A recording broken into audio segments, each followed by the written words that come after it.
Millipedes. Millipedes. Who doesn't love millipedes? Millipedes are great. Great, great animals. Now, they're not bugs. Mind blowing, right? They aren't bugs at all. In fact, they are crustaceans, more closely arthropods. So if you have someone who says, no thanks, I don't like bugs, well, let them know they aren't bugs.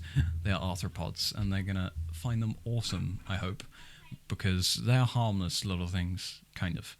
And I'll get more into that in a second.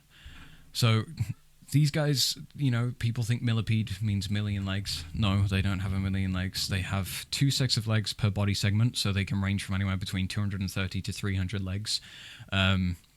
Unlike their very, very nasty centipedes as cousins.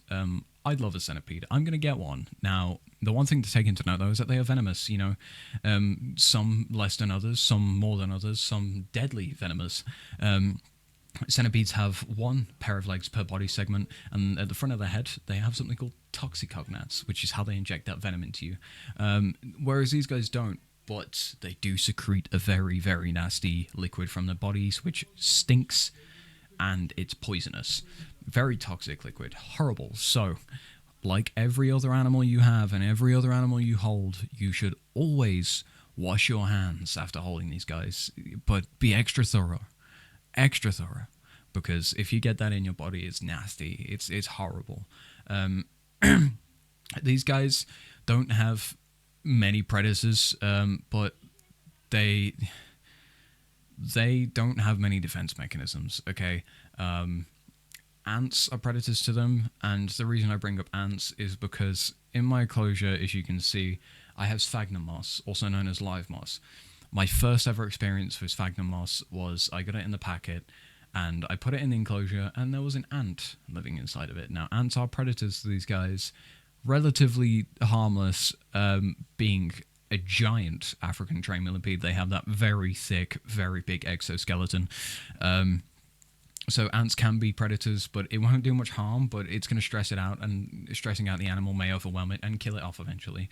So please, when you get your first ever sphagnum moss or live moss, soak it in a tub of water for 30 minutes and leave it outside. Anything that's living in there will eventually run off into the wildlife. It'll also get all that dirt off and stuff that isn't needed. However, dirt isn't too bad, and I'll explain why in a bit, because it is so cool how these guys keep themselves clean. So these guys need humidity between 60 to 80% at all times. So stuff like sphagnum moss, and as you can see, I have cocoa fiber in there. Now, a lot of people are going to comment that, no, cocoa fiber is going to kill it. What are you doing? Just make sure that you have chemical-free and a non-toxic cocoa fiber. It will do just fine. I have one from Repticare, which fills up 9 liters once completely soaked, and it's completely chemical-free. Chemical-free will keep that thing alive forever. They're great at holding moisture. So anything you use for it, make sure it's completely chemical free. And it will do great because these guys are borrowers. So that 9 liters, they're going to borrow. They're going to dig. They're going to want, to dig deep to cool down. So if your house gets too hot, or if it's too cold, you may need a heat pad. Do not put that heat pad underneath the enclosure because, as I said, these guys dig to cool down. So if you put that at the bottom, they're going to dig, and they're going to cook themselves to death. So put it on the side or the back of the enclosure and it'll do just fine. If you want to use your own sort of bark that you find out in wildlife, you can. However, what you're going to want to do is use cork bark. That's the best that you can get. And you can put it in the oven at a very low temperature for 30 minutes, 30 minutes, at around 20 to 40 degrees Celsius, and it will cook off all them parasites and nasty bugs that are living inside of it. It'll kill them off. So you can, instead of paying ridiculous amounts of money for sticks at your local pet store, you can make your own. Which is super handy to know because not a lot of people know that. These guys are detritivores, so they eat any organic decaying matter such as cork bark, leaf litter, substrate and stuff. However, they do need that balanced diet for their hydration. Being tropical animals, as I said, they will absorb that moisture through the humidity in the air, but if you give them a balanced diet such as fruit and vegetables that contain a lot of moisture, it'll be good for them, and it will also be a great way of keeping them healthy with that exoskeleton. So don't give them citrusy fruits because you'll kill them with citrus fruits, but stuff like grapes are great. Bananas are good. Just be careful with bananas because after a couple days, make sure these fruits and vegetables you're putting in there you're removing, because bananas, when they mold like hell. And like many other living animals on this planet, many living things, mold is toxic and will kill. So just make sure that after, I'd say, maximum 3 days, you remove that fruit and vegetable. Another way of giving them a good healthy diet for their exoskeleton being arthropods is cuttlefish bone or calcium powder, which you can get at pretty much every single pet store ever. Cuttlefish bone is a lot cheaper. You can get like a pack of 10 of them for like £5 on Amazon. So it's great. Just when you get it, break a bit off, crush it up and spread it around the enclosure. They'll eat that stuff. And it's great source to help keep that exoskeleton nice and healthy. Calcium powder is just the same. Just sprinkle a little bit over the food they're going to eat, like the grapes or whatever you're putting in there. And it will do them just fine. Now, as I'm going to bring up, these guys, they will eat a lot of things, but if they get dirty, don't panic, they have mites on their body. However, these mites are completely harmless. So for any reptile lovers, reptile owners like me, animal owners, animal lovers, don't panic. These guys aren't going to harm them at all. They're a healthy little team crew. They're going to clean up that millipede if it's dirty. It's going to do it just fine, and it won't harm a thing around them. It's literally just there to self-sustain the millipede. They're super easy to look after, especially with that mite cleanup crew. It's going to do just fine, and it's going to keep it nice and clean. So if you freak out and you see mites on them, don't panic. It is completely fine and harmless. These guys, I know in America, are very expensive, but that's because America has stopped all imports from Africa. If you live in the UK, I got this guy for 30 quid. He's really cheap. They're so cheap in the UK, but in America, you're going to have, the most pricey thing you're going to have to pay for is the thing itself. I've seen them go for $300, which is crazy because I spent 90 on the full setup. In terms of setups, though, these guys, the bigger the better. I'm not sure how big mine is, but it is plenty big enough for him. You're going to think about him stretched out completely. You want to get an enclosure 3 times the size of that, at minimum, because they're going to want to just explore, and they're going to want plenty of places to dig and burrow. And if they do burrow, don't go digging for them. Don't go find them. You may kill it. Stress it out too much, you may crush it. So yeah, don't dig for them if you can't see them. These guys spend a lot of their time hiding underground.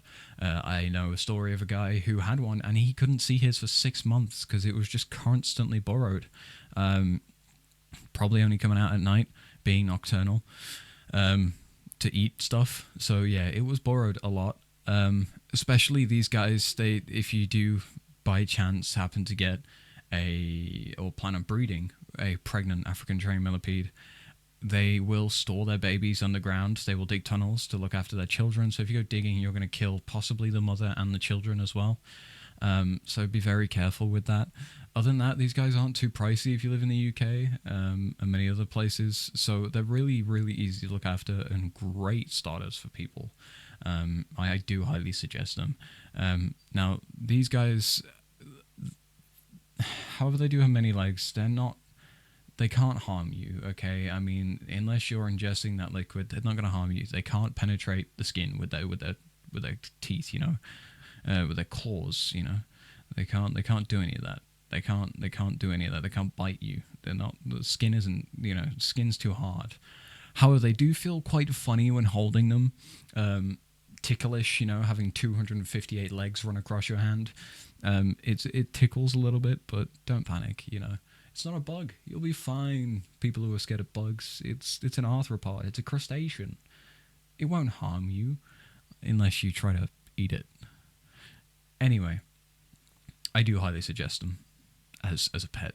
They live, as I said, 10 to 15 years, 7 to 15 years. Yeah, so they're easy to look after, and they do get quite large, which is even better to hold because they're cooler to hold. The smaller ones, they're cool, but they're like that big.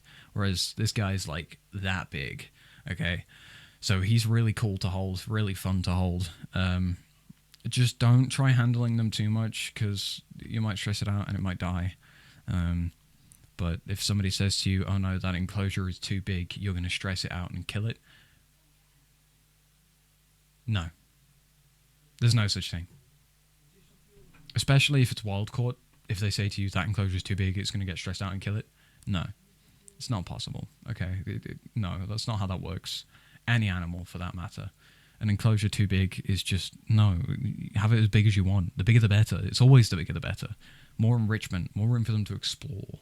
You know, they like to hide under bark and substrate, and I have a coconut shelter over there, so they do hide a lot. So the bigger the better. The bigger the better. The deeper the better. So, you know, it's just not true if someone says to you it's going to stress them out.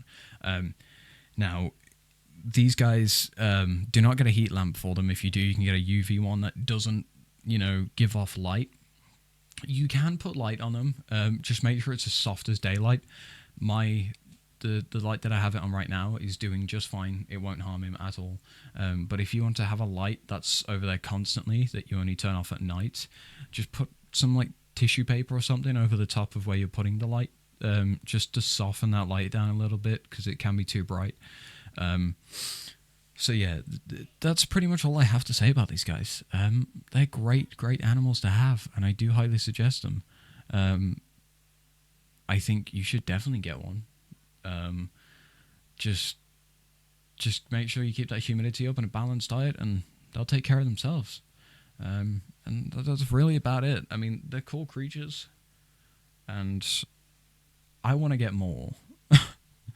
I want to get more, and I probably will. That's all I have to say about the African trainer millipede, or the giant African millipede. Enjoy yours. Look after it. Don't kill it. Don't handle it too much. And goodbye. Have a wonderful wildlife, and have fun with your millipede.